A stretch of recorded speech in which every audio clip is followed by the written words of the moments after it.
여러분 안녕하세요. 개그맨 조원석입니다. 2023년 10월 3일 화요일입니다. 오늘은 지난 2018년 6월 22일 금요일에 제가 썼던 일기를 여러분께 읽어드리도록 하겠습니다. 2018년 6월 22일 화요일, 알고는 있었지만 육이 건강해야 영이 건강해진다는 것을 아주 뼈저리게 느낀 날이었다. 그와 더불어 컨디션 조절을 잘 해야 하나님과의 약속을 지킬 수 있다는 것을 깨달은 날이었다. 어제는 개그맨 이태식 선배님과 파주 사막산이라는 곳으로 등산을 갔다. 가볍게 1시간 정도, 1시간 반 정도를 걷고 식사 후 집으로 왔다. 그저께 어저께 하루 평균 수면 시간이 5시간을 넘지 못했다. 커피를 드립다 마시며 카페인의 힘으로 아주 쌩쌩하게 보냈다. 그래서 오늘은 좀 일찍 잠자리에 들어야겠다 생각을 하고 잠을 잤는데 어떻게 자고 일어나니까 온몸이 쑤시고 더 피곤했다. 5시에 일어나 교회로 갔다. 너무 피곤했다. 세수를 하고 나서 반짝 컨디션이 좋아지나 싶더니 교회에 걸어가는 동안에 컨디션이 다시 다운됐다. 늘 앉는 자리에 앉아 두 손을 모으고 눈을 감고 기도를 시작했다. 이 새벽 시간 주님을 만나게 해주심을 감사드리고 이 시간 은혜 받게 하시고 말씀 주시는 목사님께 주님이 함께 해주십시오. 어제 하루 살면서 머리로 입으로 몸으로 지은 모든 죄를 용서해 주십시오. 그리고 가족들 기도를 하려고 하는데 머리가 뒤죽박죽되고 정신이 없고 집중이 되지 않을 정도로 너무 엉망진창이 되어가고 있었다. 나는 기도를 계속할 것을 포기하고 이 예배 말씀 시간에 집중하게 해주십시오 라고 말씀드리고 가만히 눈을 감고 있었다. 잠시 후 조건의 목사님께서 단상에 나오셨다. 오늘의 말씀은 미가 5장 1절부터 15절 말씀이다. 이스라엘의 진정한 회복은 메시아의 탄생임을 말씀하신다. 나는 어제의 말씀을 일기에 쓰며 메시아를 인터넷에서 찾아보고 이스라엘의 하나님의 뜻을 전할 왕 또는 선지자라고 알고 있었다. 하긴 틀린 말은 아니지. 예수님은 왕 중에 왕이시니까. 구약 성경은 오실 예수님의 예고편 같은 말씀이다. 오늘 2절 말씀은 예수님이 태어나실 출생 장소, 사역에 관한 구체적 예언을 주신다. 성경이 말씀 주시는 이때가 예수님이 태어나시기 700년 전의 예언이라고 한다. 참으로 놀라운 일이다. 메시아는 베들레헴에서 태어나신다. 세상의 가장 낮은 곳 마구간에서 세상의 가장 천하고 낮은 곳으로 오신 이유는 요즘 말로 하면 세상 모든 사람과 소통하기 위함이다. 만약 왕의 자손으로 나셨다면 아무래도 힘든 세상과 사람들을 만나는 일은 별로 없었을지 모른다. 마구간, 그것도 말 구유에 말의 밥통에서 태어나신 이유는 세상의 생명임을 말씀하신다. 먹지 않고 살 수 있는 생물이 어디 있을까? 고로 먹는 것, 생명의 근원이 되심을 말씀하신다고 목사님께서 말씀하신다. 2절 말씀에 영원에 있느니라 하시는 말씀은 영원히 존재하시는 하나님을 의미한다. 4절 말씀에 그가 여호와의 능력과 그의 하나님 여호와의 이름의 위엄을 의지하고 서서 목축하니 그들이 거주할 것이라. 이제 그가 창대하여 땅 끝까지 미치리라. 서서 목축하니 그들이 거주할 것이라. 주님이 주신 평온은 어떤 경우에도 변하지 않는다.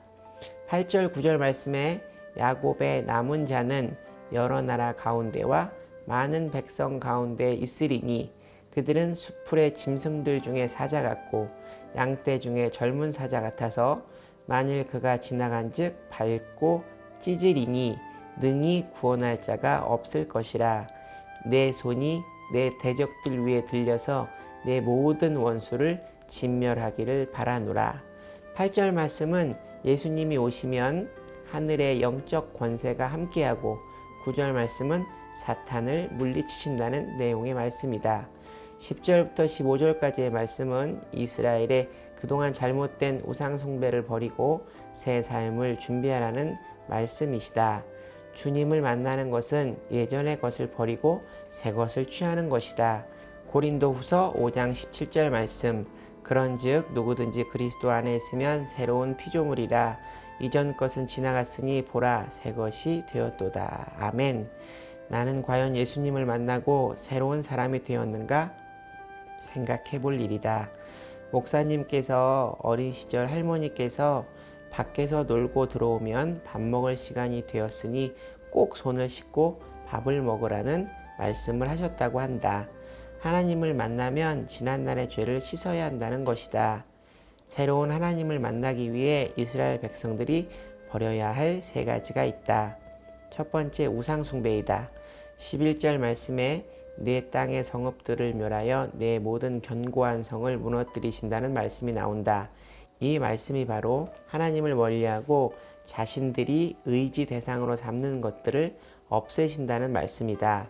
하나님을 믿는데 방해가 되는 것, 하나님보다 먼저인 것은 모두 우상 숭배인 것이다.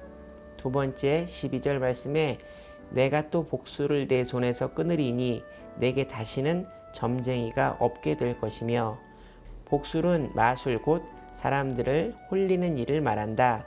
오늘날 요가, 명상 등을 조심해야 한다. 처음에는 그냥 운동이라고 생각하지만 시간이 지나면서 보면 정신적인 면을 파고들고 하나님의 말씀과는 다른 것을 가르치는 경우가 있다. 조심해야 한다. 세 번째, 세상의 탐욕과 정욕이다. 이 두 가지는 우상 숭배와 늘 붙어 다니는 것 같다. 당연히 그렇지 않을까? 하나님의 뜻이 아닌 다른 것을 따르는 것은 세상적인 보상이 따르니 사람들이 가는 거겠지. 지난 날을 통해 난 잘 알고 있다. 난 똑부러지게 말할 수 있다. 지루하고 재미없고 하기 힘든 일들이 맞다. 만약 내가 신나고 즐겁고 재미있다면 한번 의심해 봐야 한다. 그렇다고 즐거운 일이 모두 우상 숭배를 통해 오는 탐욕과 정욕을 채우는 일이라고는 볼 수 없다. 그 구별법은 아주 간단하다. 지금의 즐거움이 시간이 흐른 뒤 긍정적이고 평온하게 반응하면 하나님의 뜻을 거스르는 것이 아니고, 허무하고 우울하고 더 자극적인 즐거움을 찾고 싶다면 그건 문제인 거다. 목사님의 말씀이 끝나고 기도 시간을 지나 주기도문으로 예배를 마치고 각자 기도 시간, 주님께 모든 것을 맡기며 주님의 종으로 쓰임받길 원합니다 라는 짧은 기도를 마치고 자리에서 일어나는데 뒷줄에 앉으신 중년의 여자 성도님께서 우시면서 기도를 하고 계신다. 하나님께 그 성도님과 함께 해주세요 라고 말씀드렸다. 그리고 나가면서 불이 꺼짐, 가로 열고, 새벽 예배를 마치면 각자 기도하는 시간 불을 꺼주신다. 가로 닫고. 그리고 나가면서 불이 꺼진 교회 안을 둘러보니 모두 하나님께 고개를 숙여 기도하는 모습이 마냥 평화로워 보이지는 않았다. 그렇지, 나는 내 마음의 평온을 위해 이 새벽에 오지만 저 성도님들 중엔 얼마나 간절함으로 어려움을 기도하는 분들이 계실까 하는 생각이 들었다. 그분들과 주님 함께 해주십시오 라고 말씀드렸다. 그분들의 기도를 모두 들어주십시오 라고 말씀드리지 않았다. 그렇게 말씀드린다고 해도 다 들어주시지 않겠지만 내가 지금 간절히 원하는 일들이 시간이 지나면 어떤 결과를 가져올지 모른다. 그러니까 오늘 바람을 들어주시지 않는다고 실망하고 주님을 원망하면 안 된다. 그 어떤 경우에도 주님을 떠나지 않겠다는 약속과 함께 오늘 일기를 마친다. 제 일기에 자꾸 주님의 종이 되겠다는 그런 기록이 쓰여 있는데요.